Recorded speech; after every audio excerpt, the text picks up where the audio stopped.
نہیں آپ پچھلی 3-4 جو کیبنٹ کی بریفنگز ہیں وہ وہی دے رہے ہیں, لیکن ان کی طرف سے جب میری ان سے تھوڑی بہت گپ شپ ہوئی تو وہ ہی is very much interested in science and technology. شاید ساتھ میں کوئی ایڈیشنل چارج مل جائے. انفارمیشن منسٹری کو شاید یہ 2 حصوں میں ڈسٹریبیوٹ کر رہے ہیں, ایڈورٹیزمنٹ کو علیحدہ کر دیں گے اور ترجمانی کو علیحدہ کر دیں گے. اینی ویز یہ کوئی ریسٹرکشن ہونی ہے. باقی ماندہ جو ٹائم رہ گیا ہے, ہماری تو گزارش ہے کپتان صاحب سے کہ ایک دفعہ آپ ٹیم چینج کر لیں, میدان میں اتار لیں, اور جو بھی آپ نے وہ جو سونا چاندی نکالنا ہے, جو کیونکہ صرف 2.5 سال رہ گئے ہیں, اور 2.5 سالوں میں اگر ٹیم ہی تبدیل کرتے رہیں گے تو عوام کے پاس کیا لے کر جائیں گے. آپ نے کہا خاور کہ وزراء بھی پریشان ہے, یہاں عوام بھی پریشان ہے کہ آج فیصلہ ہوتا ہے اور اگلے دن تبدیل ہو جاتا ہے. بھارت کے ساتھ تجارت کے معاملے پر بات کریں گے اس بریک کے بعد. اسٹے ود اس.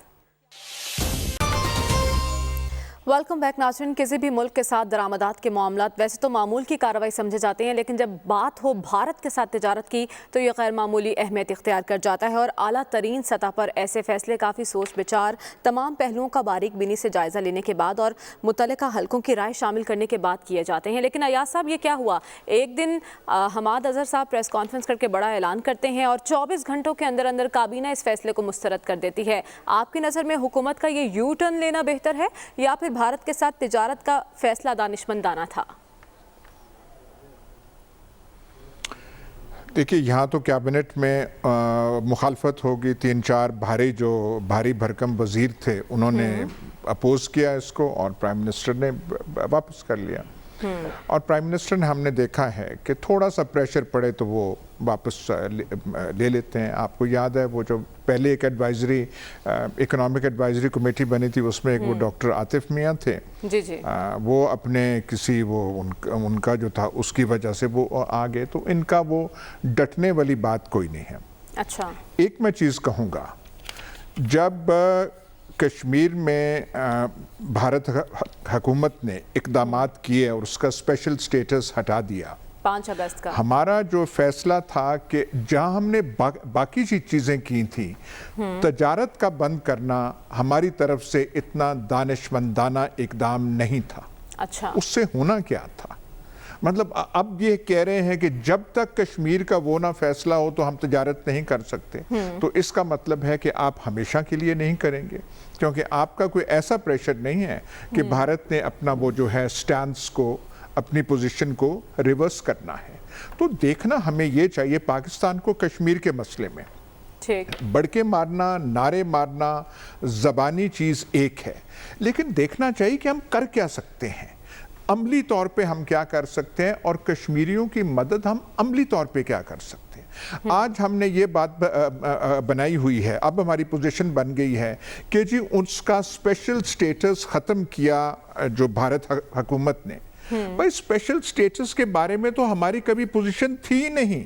ہم نے کبھی نہیں کہا تھا کہ اچھی چیز ہے, ہم تو کہتے تھے یہ ڈھکوسلا ہے, یہ آنکھوں میں دھول ہے, ہونی چاہیے, پلیبسٹ ہونا چاہیے, ریفرینڈم ہونا چاہیے UN ریزولوشنز کے تحت. تو اسپیشل سٹیٹس پہ تو ہماری کوئی پوزیشن نہیں تھی. لیکن اب یوں لگتا ہے ہم اسپیشل سٹیٹس کی بھی بات کرتے ہیں, ہم یہ بھی بات کرتے ہیں کہ جی جواہر لال نہرو پرائم منسٹر صاحب نے یہ کہا تھا.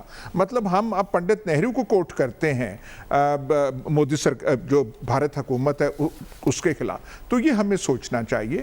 ہمارا جو تجارت ختم جو ہم نے بھارت سے کی ہے, نقصان ہمیں زیادہ ہے, بھارت کو اس سے کوئی نقصان نہیں ہے. ان کا 5 لاکھ چینی جو ہے پاکستان میں آئے یا نہ آئے تو کیا فرق پڑتا ہے ان کو, ان کی ایکسپورٹ مارکیٹ ہم سے کہیں زیادہ ہے. جو چین ہمارا, ہم کہتے ہیں کہ ہماری اتنی دوستی ہے, $100 بلین کا ٹریڈ تو ہندوستان کا چین کے ساتھ ہے. ان کی لڑائی بھی ہے, بارڈر ڈسپیوٹ بھی ہے, لیکن وہ کرتے ہیں. ہم نے جو اپنے آپ کو ڈسپیوٹ اپنی جگہ, پرنسپل سٹینڈ جو ہے اپنا ہم لیں, باصولی ہم ایک موقف لیں, وہ اپنی جگہ. لیکن یہ جو ہم اپنے پہ نقصان کر دیتے ہیں, اس پہ ریاست کو, پاکستان کو, گورنمنٹ کو, اداروں کو سوچنا چاہیے کہ ہم عملی طور پہ کیا کر سکتے ہیں, فائدے کی بات کیا ہے, نقصان کی بات کیا ہے. ٹھیک ہے, یعنی آپ کے نظر میں کشمیر کا معاملہ اپنی جگہ موجود رہے, ہمارا سٹینڈ اس پر اپنی جگہ موجود رہے, لیکن تعلقات کم از کم اس نوعیت کے ہونے چاہیے کہ بات چیت جاری رہے, تجارت ہو سکے. سلمان صاحب, آپ کو کیا لگتا ہے؟ حماد اظہر کہتے ہیں کہ منظوری وزیر اعظم نے بطور وزارت تجارت دی تھی اور وزیر اعظم کی زیر صدارت ہی یہ فیصلہ مسترد ہو گیا. ذمہ دار کون ہے اس کا؟ دیکھیں مریم، یہ بات اس پہ اب کوئی دو آرا نہیں، چونکہ کامرس منسٹر جو ہیں وہ جناب پرائم منسٹر ہیں. میرے خیال اس سے تھوڑا سا ہٹ کے دیکھا جائے کہ آخر کیا وجہ ہے کہ یہ اتنا بڑا جو ہے یہ اعلان کر دیا گیا کہ پچھلے 3-4 روز بڑے امپورٹنٹ ہیں کہ اس فیصلے سے ایک روز پہلے جناب پرائم منسٹر نے جو نریندر مودی کو جوابی مکتوب بھجوایا، اس میں تو ریاستی بیانیے کا اظہار کیا ہے. انہوں نے کہا کہ ہم اچھے تعلقات چاہتے ہیں، لیکن اس کی شروعات جو ہے کشمیر اور تنازعات کی طرف حل کی طرف پیش رفت سے ہونی چاہیے. اگلے دن حماد اظہر صاحب نے پریس کانفرنس کر دی، اور یہ بھی میں بتا دوں کہ ہمارا خارجہ آفس اس کی بھی ایک ریزرویشن تھی. بات یہ کہ دنیا کے اندر کہ اس میں کوئی دو آرا نہیں کہ پرائم منسٹر عمران خان نے یو این کے پلیٹ فارم پہ اور دنیا کے مختلف کہ جس بری طرح نریندر مودی کو اس کی انتہا پسندانہ پالیسیز کو اور فاشسٹ چہرے کو بے نقاب کیا. کہ ایک طرف تو کمٹمنٹ کا عالم یہ ہے، دوسری طرف ان کی حکومت جو بیٹھ کے ان سے تجارت کی بات کر رہی ہے، کپاس کی بات کر رہی ہے. میں آپ کو حکومتی اعداد و شمار دے رہا ہوں کہ ابھی کچھ روز پہلے ہماری حکومت کا موقف یہ تھا کہ ہماری ضرورت جو ہے وہ 38 لاکھ، ہماری پیداوار جو ہے وہ 38 لاکھ ٹن کی ہے اور ضرورت ہماری 34 لاکھ ٹن کی ہے. اس کا مطلب کہ پیداوار تو موجود تھی یہاں پہ. اب بات یہ کہ ہم ہندوستان سے چینی لینے جا رہے ہیں، یہاں پر ہم ایک فس کریٹ کیا. اور ابھی کچھ دیر پہلے دنیا چینل پہ جو ٹکٹس چل رہے تھے پنجاب گورنمنٹ کے کہ جی وہ 85 روپے سے زیادہ نہیں ہوگی اور یہ ڈی سی ریٹ ہے. اور جناب ڈی سی ریٹ تو چھوٹے گوشت کا بھی 800 روپے ہے، ڈی سی ریٹ تو دودھ کا بھی 85. تو ڈی سی ریٹ چلتا کہاں پہ ہے کہ بات یہ کہ ہمیں اچھا ایک بات میں، پاکستان ایک ذمہ دار ملک ہے، ایک نیوکلیئر پاور ہے. ہم انڈیا سے اچھے تعلقات چاہتے ہیں، اور اگر ہم یہ کہیں کہ جی ہمیں ماضی کو بھلا کے آگے کی طرف جانا چاہیے تو بھئی ماضی ہمارا تلخ کیوں تھا؟ تلخ اسی وجہ سے تھا نا کہ پاکستان نے ہمیشہ ایک موقف کا اظہار کیا کہ آئیں بیٹھیں، اور ہمیشہ صلح کی بات اور مذاکرات کی بات وہ کرتا ہے جس کا کوئی سیاسی کیس ہوتا ہے. پاکستان کا ایک سیاسی کیس، اور پاکستان نے بہت کوشش کی، ہر پلیٹ فارم پہ کہا کہ ہم ان سے بات کرنے کے لیے تیار ہیں. وہ ضد اور ہٹ درمی کا مظاہرہ کر رہے ہیں اس لیے کہ ان کا کوئی کیس نہیں ہے. اب جہاں تک کہ چین کی مثال دی گئی ہے کہ چین نے بھی ہمیشہ یہ کہا کہ پاکستان اور بھارت مل کر اپنے ایشوز کو حل کریں. چین کو اس کے ساتھ منسلک کرنا درست نہیں ہے. وہ ایک سرحدی تنازع ہوگا ان کا چین کے ساتھ. بھائی یہ تو تقسیم ہند کا کہ نامکمل ایجنڈا ہے. وہاں پر 1 کروڑ جو کشمیری ہیں ان کے مستقبل کا سوال ہے. یہ سرحدی تنازع نہیں ہے، یہ زمین کا مسئلہ نہیں ہے، یہ حکومت کا مسئلہ نہیں ہے. اور ہماری ایک ریاستی بیانیہ اس پہ آج پرائم منسٹر صاحب کو وضاحت کرنی پڑی. اس کا مطلب پھر وہی کہ بڑا مسئلہ ہمارا یہ ہے کہ آپ کی حکومت کے اندر، لیکن ایک بات میں ضرور کہوں گا کہ ایک مائنڈ سیٹ ضرور اسلام آباد کے اندر موجود ہے جو تجارت کی بات کرتا ہے، ثقافت کی، کہ اس کو پس پشت ڈال کر ہم آگے کی طرف بڑھیں. بات یہ کہ جب آپ اپنی بنیاد چھوڑیں گے پھر آپ لڑکنا شروع کریں گے. اور یہ مائنڈ سیٹ موجود ہے. پرائم منسٹر صاحب نے پاکستان کے اندر اور پاکستان سے باہر کشمیریوں کا موقف جرأت مندانہ انداز میں پیش کیا ہے. یہ کنفیوژن کیوں پیدا ہوئی؟ کون سی کونسل اور کن لوگوں نے بیٹھ کے اس کی سفارش کی؟ اور پرائم منسٹر صاحب کو ذمہ داری لینی چاہیے. بات یہ کہ اگر وہ ذمہ داری لینے کی بجائے یہ ہم بات کریں کہ جی یہ فلاں کا فیصلہ تھا، فلاں کا فیصلہ تھا، پھر حکومت کی رہی صحیح ساکھ بھی جو ہے وہ بھی تباہ ہو جائے گی. ٹھیک ہے ڈاکٹر صاحب، آپ کو کیا لگتا ہے، ہم نے تو ہمیشہ مذاکرات کی بات کی ہے اور بال اب ہم نے بھارت کے کورٹ میں ڈال دی ہے. کیا اس طرف ایسے لوگ نہیں پائے جاتے جو ادراک کریں ان معاملات کا کہ ان تنازعات کو مکالمے سے حل کریں، ترقی پر فوکس کریں؟ کیونکہ غربت تو وہاں بھی ہے، یہاں بھی ہے، بے روزگاری وہاں بھی ہے، یہاں بھی ہے. دیکھیے اس وقت 2 مسئلے ہیں. ایک مسئلہ ہے کہ پاکستان کی کشمیر پالیسی کیا ہے اور کس طرح ہونی چاہیے. اس پہ بحث ہو سکتی ہے، لیکن یہ ایک سیپریٹ موضوع ہے کہ جو ریئیکشن تھا 5 اگست 2019 کے واقعے کا، وہ ایسا ہونا چاہیے ویسا ہونا چاہیے، یہ ایک بحث ہو سکتی ہے. اس پہ یہ ایک موضوع ہے. لیکن جو اصل جو چیز جس پہ ہم فوکس کر رہے ہیں، جو آپ نے شروع میں جو ریز کیا ہے، وہ یہ ہے کہ وہ ڈیسیجن میکنگ ہے کہ تجارت ہوگی کہ نہیں ہوگی. دیکھیے یہ میرے نزدیک وہی چیز ہے جو میں نے پہلے بھی کہی ہے فرسٹ راؤنڈ میں بھی، کہ پاکستان کی گورنمنٹ کی اس پرابلم یہ ہے کہ پوری گورنمنٹ ایک ڈائریکشن میں نہیں جا رہی. دیکھیے ایک نیشنل پالیسی ہوتی ہے اور باقی سب کو اس کے اندر فٹ ان کرنا چاہیے. اور یہ بھی سمجھنا ضروری ہے کہ چاہے آپ انڈیا کی طرف پالیسی کو غلط سمجھیں یا صحیح سمجھیں، انڈیا پاکستان کی فورن پالیسی کا ایک بہت ہی سینسٹیو ایشو ہے. بہت ہی سینسٹیو ایشو ہے. غلط آپ اس کو غلط کہیں، صحیح کہیں، آپ کہیں پالیسی ٹھیک تھی نہیں تھی، وہ آپ کی مرضی ہے. لیکن یہ ایک سینسٹیو ایشو ہے اور اگر ہم نے تجارت کرنی ہے انڈیا سے تو وہ ایک نیشنل پالیسی فریم ورک میں ہوگی. تو فائنانس منسٹری کو یہ چاہیے تھا, یا جو بھی وہ کمیٹی کو ڈیل کر رہے تھے, کہ وہ فارن آفس کو کنسلٹ کر لیتے, ان سے پوچھ لیتے ہیں کہ بھی اس وقت نیشنل پالیسی کیا ہے. ریسنٹلی کچھ لیٹرز ایکسچینج ہوئے ہیں, ڈی جی ایم اوز کی میٹنگ ہوئی ہیں, تو اس سے تھوڑی سے ماحول کی بہتری ہوئی ہے. تو کیا اب ہم نے اس ماحول کو بہتر سے بہتر کرنا ہے, یا ہم انتظار کریں گے انڈیا کے رسپانس کا؟ اگر انڈیا کی طرف سے اچھا رسپانس آئے گا تو ہم پھر پازیٹیو سائن دیں گے, یک طرفہ ہم سائن نہیں دینا چاہتے.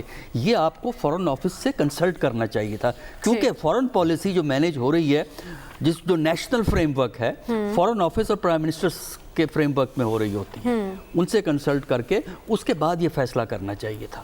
اور یہ ایسا نہیں ہوا, انہوں نے خود ہی فیصلہ کر دیا, اور کوئی بھی فیکٹر ہو سکتے ہیں, اور یہی سب سے بڑی خرابی ہے. ٹھیک ہے, آپ فیصلہ ایک فریم ورک کے اندر کرتے ہیں, فریم ورک سے باہر کریں گے تو یہی ہوگا جو اب ہم نے دیکھا. یعنی فیصلہ سازی کا فقدان ہے. لیکن اہم سوال یہ ہے کہ کیا بھارت سے تجارتی تعلقات بحال ہونے چاہیے یا نہیں؟ اس پر اپنے پورے پینل کے رائے لوں گی اس بریک کے بعد. اسٹے ود اس.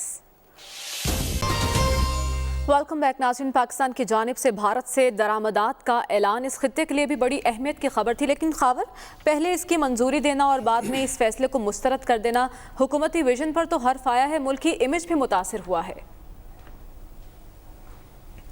دیکھیں, ideally speaking Pakistan India 3,323 kilometre کا بارڈر جو ہے بحیرہ عرب سے لے کے اوپر اپ نارتھ کارگل تک شیئر کرتے ہیں. تو اگر یہ دونوں ممالک کے درمیان تجارت ہو, بھائی چارہ ہو, اچھے معاملات چلیں, تو میرے خیال میں دونوں ملک کی عوام جو کہ بہت ہی غربت زدہ ہیں, تو ان کے لیے بہت بہتر ہو.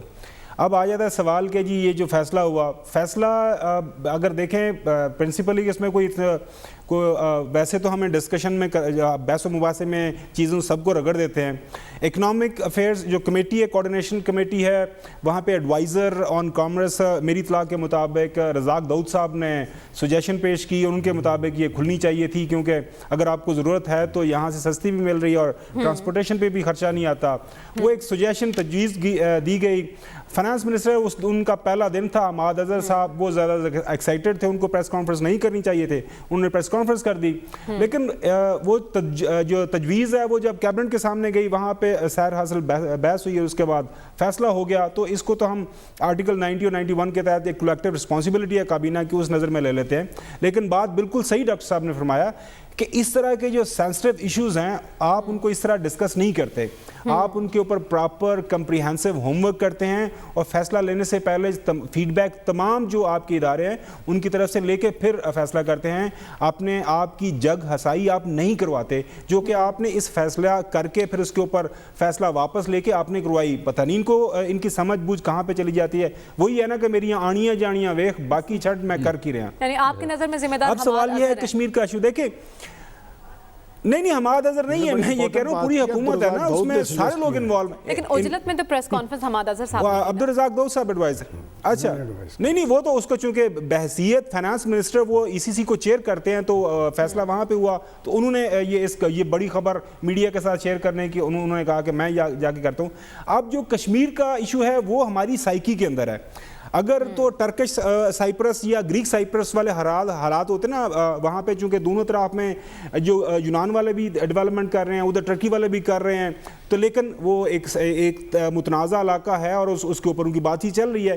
یہاں پہ چونکہ کشمیر جو انڈیا والا ہے وہاں پہ ظلم ہے, بربریت ہے, ہیومن رائٹس وائلیشنز ہو رہی ہیں. ہر روز وہاں سے ہمیں خبریں آتی ہیں کہ کتنے لوگوں کا وہاں پہ شہادت ہوئی ہے, کتنے لوگوں کے ساتھ ظلم ہوا ہے. تو ہمارے ہاں اس طرح کے کام کرنے سے پہلے 100 دفعہ سوچنے کی ضرورت ہے. اس پہ سوچ لیتے. بالکل ایاز صاحب نے صحیح بات کی, وہ ایک نی جک ریئیکشن تھا جب آپ نے یہ تجارت معطل کی, اس وقت نہیں کرنی چاہیے تھی. اب جو ہے آپ جب کہہ رہے ہیں کہ جب تک اگست 5 کا فیصلہ واپس نہیں ہوگا تو ہم نہیں کریں گے, یہ ایک اگین بہت بڑی آپ نے ایک بڑک مار لی ہے, اور یہ بڑک کے اوپر آپ کتنا عرصہ قائم رہ سکتے ہیں یہ تو وقت ہی بتائے گا. لیکن یہ ہے کہ ہمارے ملک کی تاریخ یہی رہی ہے کہ ہم فیصلے سوچ سمجھ کے نہیں کرتے اور بعد میں وی ہیو ٹو لائک اس کے اوپر پھر امبیرسمنٹ ہوتی ہے. اور حکومتوں کو سوچنا چاہیے اور اب دیکھتے ہیں کہ آنے والے دنوں کے اندر اس کے اوپر کیا حکومت فیصلہ کرتی ہے. مریم صرف ایک بات میں کہنا چاہ رہا ہوں کہ جب پاکستان کی طرف سے ماضی کو بھلانے کی بات کی گئی ہے تو ماضی کو بھلانے کا بہترین طریقہ یہ ہوتا ہے کہ ان واقعات کا ان ثانیات کا تدارک کیا جائے جس کی وجہ سے تلخیاں بڑی ہیں. میں سمجھتا ہوں کہ پاکستان نے بڑے دل کا ثبوت دیا ہے. وہ بڑا ملک ہونے کے باوجود ان کی ذہنیت جو ہے وہ بالکل متعصبانہ ہے کہ وہ اس ایشو پہ آئے نہیں. اب بھارت کو ظرف کا مظاہرہ کرنا ہوگا اور اس سارے معاملے میں جو بات سامنے آئی ہے وہ ہے حکومت کے درمیان کوارڈینیشن کا شدید فقدان ہے. تو ایسے فیصلے لینے سے پہلے تمام متعلقہ حلقوں کی رائے شامل کرنا بہت ضروری ہوتا ہے. اس پر ضرور غور کریں. آج کے پروگرام کا وقت ختم ہوا چاہتا ہے. آپ سے کل ملاقات ہوگی. اللہ حافظ.